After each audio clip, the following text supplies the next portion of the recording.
My sister and I were both adopted from the same orphanage. When we got to choose our paths, she picked a prominent family in Edenorf City, wealthy, influential, and utterly untouchable. But the heir turned out to be twisted and cruel. He tormented her day in and day out. I chose the unassuming Moss family. They didn't have the fortune or the status of her new family, but they treated me with genuine warmth. In time, their youngest son became a business titan, and he married me, giving me a life filled with more happiness than I'd ever dreamed possible.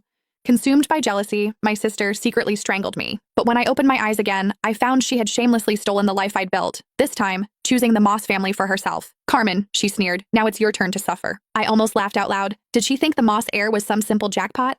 I opened my eyes on the very day my sister Hazel and I were to be chosen for adoption. "I'm very obedient, and I can do all the housework. Please pick me," Hazel simpered, putting on a show of perfect innocence as she clutched the hand of Brad Moss, the Moss family's youngest son. So, she was a reborn too. "Girl," said a refined woman, her voice cool with confusion.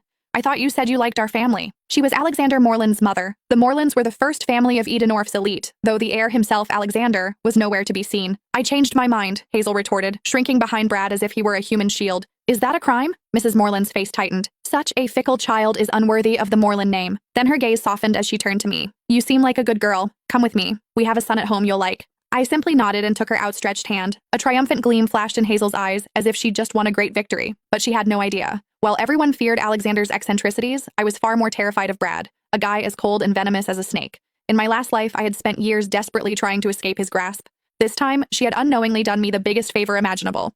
As Mrs. Moreland stepped outside to get the car, Hazel sidled up to me, her eyes full of contempt. "Enjoy your new life, Carmen," she whispered. "This time, you're the one who will suffer." I didn't even bother to reply. Her gloating was nothing more than a clown's performance. She thought she had secured a fresh start, but the joke was on her. She hadn't escaped a fire. She had just jumped headfirst into a hell far more brutal than she could ever imagine. After I arrived at the Moreland estate, Mrs. Moreland gave me a private suite and hired a small army of tutors for piano, dance, and etiquette. She was gentle but frank. "Sweetheart, I'll be honest. I adopted a daughter to find a suitable match for my son. You must apply yourself. Alexander returns from abroad in a month.